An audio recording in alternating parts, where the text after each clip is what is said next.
नमस्कार दोस्तों, आज का हमारा टॉपिक है राजस्थान का एकीकरण। देखो, राजस्थान का एकीकरण, जो राजस्थान का एकीकरण हुआ है वो कितने चरणों में हुआ है? 7 चरणों में हुआ है। 7 चरणों में जो ये एकीकरण हुआ है उस समय कौन कौन सी रियासतें थी, उनके शासक कितने थे और कितने ठिकाने थे, ये सब हम इस वीडियो में पढ़ने वाले हैं। इसके अलावा छोटी रियासत कौन सी थी, बड़ी रियासत कौन सी थी, जनसंख्या में बड़ी कौन सी थी, नवीन कौन सी थी, मुस्लिम कौन सी थी, प्राचीन कौन सी थी, ये सारा भी इस वीडियो में हम पढ़ने वाले हैं। तो आप कहीं ना जाएं, इस वीडियो में लास्ट तक बने रहें। चलिए शुरू करते हैं। सबसे पहले हम जो है एकीकरण के समय कितनी रियासतें थी? 19 रियासतें थी और 3 जो है वो क्या थे? ठिकाने थे। ठिकाने अभी हम बाद में पढ़ेंगे, सबसे पहले हम 19 ही रियासतों के बारे में पढ़ते हैं। तो देखिए, अलवर का शासक था जिसका नाम था तेज सिंह। तेज सिंह जो है यहाँ पर शासन करता था। भरतपुर का था ब्रजेंद्र सिंह, धौलपुर का था उदयभान सिंह, करौली का गणेश पाल वासुदेव था, कोटा का भीम सिंह, मोस्ट इंपोर्टेंट है भीम सिंह, बूंदी का बाज बहादुर, झालावाड़ का था हरिश्चंद्र बहादुर, बांसवाड़ा का था चंद्रवीर सिंह, डूंगरपुर का था महारावल लक्ष्मण सिंह। उसके बाद हम बात करेंगे प्रतापगढ़ है, प्रतापगढ़ का था अंबिका प्रसाद सिंह, शाहपुरा का सुदर्शन देव था, किशनगढ़ का सुमेर सिंह था, टोक का अजीजुद्दौला था। देखो, राजस्थान की एकमात्र मुस्लिम रियासत कौन सी थी? वो थी टोंक थी। और उसका शासक कौन था उस समय, जिस समय एकीकरण चल रहा था? अजीजुद्दौला था। ये भी आपको ध्यान में रखना है। उदयपुर का था भूपाल सिंह, जयपुर का मान सिंह द्वितीय, जोधपुर के थे उस समय हनुमंत सिंह, जैसलमेर का था रघुनाथ सिंह, बीकानेर के थे सादुर सिंह और सिरोही के थे अभय सिंह।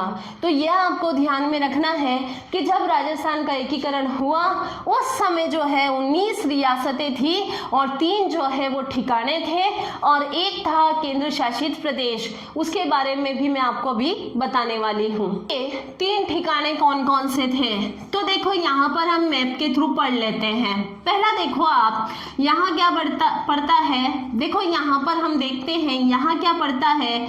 यहाँ पड़ता है बांसवाड़ा। उस समय बांसवाड़ा में था क्या? कुशलगढ़। कुशलगढ़ जो है ना, ये राजस्थान का दक्षिणी विस्तार है। राजस्थान की जो दक्षिणी सीमा है वो कुशलगढ़ में जाती है, यानी दक्षिणतम बिंदु कहाँ है? तो वो बांसवाड़ा के कुशलगढ़ में आता है। उसके बाद हम बात करेंगे, ये जो पहला ठिकाना है उसका नाम क्या है? कुशलगढ़। दूसरा यहाँ पर आता है टोंक। टोंक में क्या था? वहाँ पर था लावा। तो ये आपको ध्यान में रखना है। और तीसरा देखो, टोंक हो गया, बांसवाड़ा हो गया। इसके बाद हम बात करेंगे, यहाँ पड़ता है अलवर। अलवर में था निमराना। निमराना जो है ये भी एक ठिकाना था। तो एकीकरण के समय 19 रियासतें और 3 ठिकाने थे, निमराना, लावा और कुशलगढ़। कुशलगढ़ पड़ता है बांसवाड़ा में, लावा टोंक में पड़ता है, अलवर में था निमराना। निमराना में जो है वो कछवाहों का शासन था, कछवाहा वंश यहाँ पे था। अगर टोंक की बात करेंगे, यहाँ पर नरूका वंश का शासन था, ये भी ध्यान में रखना।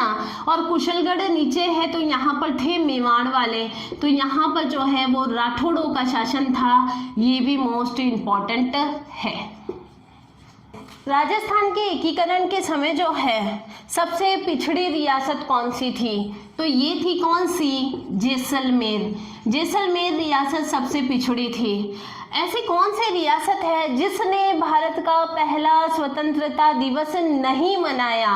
नहीं मनाया तो कौन सी रियासत थी? वो थी अलवर रियासत। क्षेत्रफल में सबसे बड़ी थी मारवाड़, सबसे प्राचीन थी मेवाड़, सबसे नवीनतम कौन सी थी? वो थी झालावाड़।